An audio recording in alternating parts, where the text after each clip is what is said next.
തരംഗങ്ങൾ സൃഷ്ടിക്കുന്നത് കേരള ജനതയുടെ പതിവാണ്.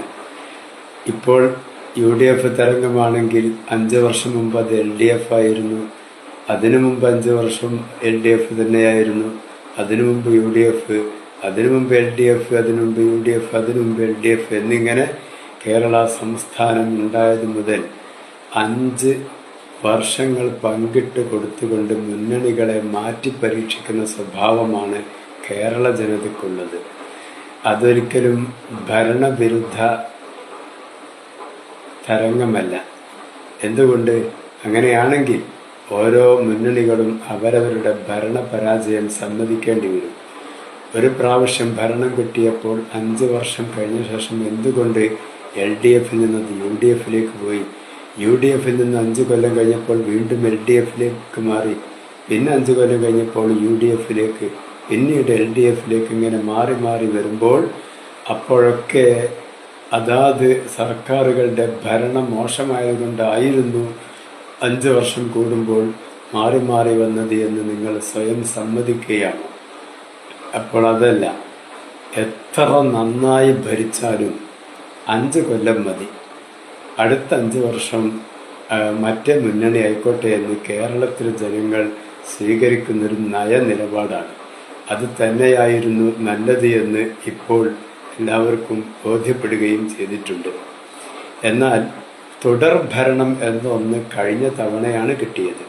അതിന് പ്രത്യേക കാരണമുണ്ട്. കോവിഡ് മഹാമാരി വന്നപ്പോൾ ശ്രീമതി KK ശൈലജ ടീച്ചറാകുന്ന ആരോഗ്യമന്ത്രി സ്വീകരിച്ച നയനിലപാട്, അതുപോലെ 2 പ്രളയങ്ങൾ വന്നപ്പോൾ കേരളത്തിലെ ജനങ്ങളെ പട്ടിണിക്കിടാതെ കിറ്റ് കൊടുത്തുകൊണ്ട് ആ പ്രളയത്തെ നേരിട്ട ശൈലി, അതുപോലെ പൗരത്വ ബില്ലെന്ന് പറയുന്ന ഒരു വലിയ പ്രതിസന്ധി കേരളത്തിലേക്ക് വന്നപ്പോൾ പ്രതിപക്ഷത്തെ കൂടി സഹകരിപ്പിച്ചുകൊണ്ട് പൗരത്വ ബില്ല് കേരളത്തിൽ നടപ്പാക്കില്ല എന്ന് ആർജവത്തോടുകൂടെ വിളിച്ചു പറഞ്ഞ മുഖ്യമന്ത്രി ശ്രീ പിണറായി വിജയൻ സാറിനെയാണ് നമ്മൾക്ക് കാണാനായത്. മാത്രമല്ല, പൗരത്വ ബില്ലിനെതിരിൽ വലിയൊരു മനുഷ്യ മതിൽ അദ്ദേഹം സൃഷ്ടിക്കുകയും ചെയ്തു. ഇതെല്ലാം കൂടെ ജനങ്ങളെ വല്ലാതെ ഹഠാതാകർഷിച്ചുകൊണ്ട് വീണ്ടും ഒരു നന്ദി പ്രകടനം എന്നോണം കേരള ജനത LDFിനെ തന്നെ ഭരണ തുടർച്ചയ്ക്ക് അനുവദിക്കുകയായിരുന്നു. പക്ഷേ 1ാം പിണറായി സർക്കാരിനെ പോലെ ആയില്ല 2ാം പിണറായി സർക്കാർ. എന്തൊക്കെയോ പോരായ്മകളും അതുപോലെ പാകപ്പിഴവുകളും ആ ഭരണത്തിൽ വന്നു. എന്തെല്ലാമായിരുന്നു 2ാം പിണറായി സർക്കാരിൻ്റെ കുഴപ്പങ്ങളൊന്നും ഇപ്പോൾ കാര്യമായ പരാജയത്തിന് കാരണം. എന്തായാലും കേരള ജനത മുന്നണിയെ മാറ്റും. അത് കേരളത്തിൻ്റെ തന്നെ ഒരു സ്വഭാവമാണ്, അതിലത്ഭുതമില്ല. പക്ഷേ ഇത്രമാത്രം മൃഗീയമായ ഭൂരിപക്ഷത്തിൽ UDF കയറി വന്നു 100-ൽ പരം സീറ്റുകളൊക്കെ കൈവശപ്പെടുത്തേണ്ട ഒരു അവസ്ഥ വന്നതിൽ അതിൻ്റെ പിന്നിൽ കാര്യമായൊരു ഭരണ തകർച്ച ഉണ്ട് എന്നുകൂടെ മനസ്സിലാക്കണം.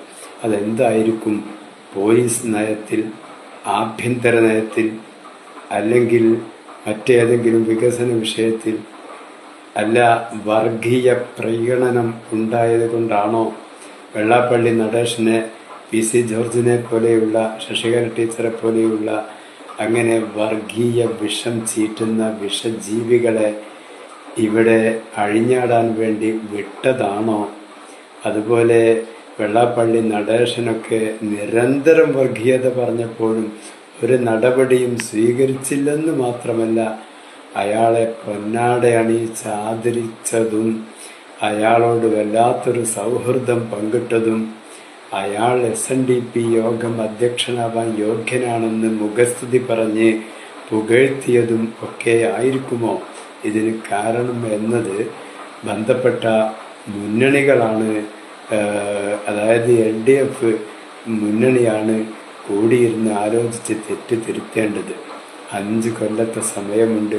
അതിനിടയിൽ തെറ്റുകളൊക്കെ തിരുത്തിയാൽ തീർച്ചയായും LDFന് തന്നെ 5 വർഷത്തിന് ശേഷം കേരളത്തിൽ തിരിച്ചു വരാൻ കഴിയും.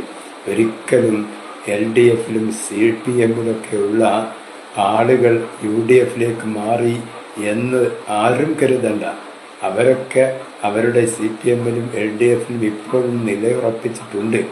തൽക്കാലം ഒരു ഭരണമാറ്റം, എന്തൊക്കെയോ ഒരു പോരായ്മകൾ മനസ്സിലാക്കി കൊടുക്കാൻ വേണ്ടിയുള്ള ഒരു പ്രതിഷേധത്തിൻ്റെ ഭാഗമായി ഉണ്ടായ മാറ്റിക്കുത്തലാണ് ഇപ്പോൾ നടന്നത്.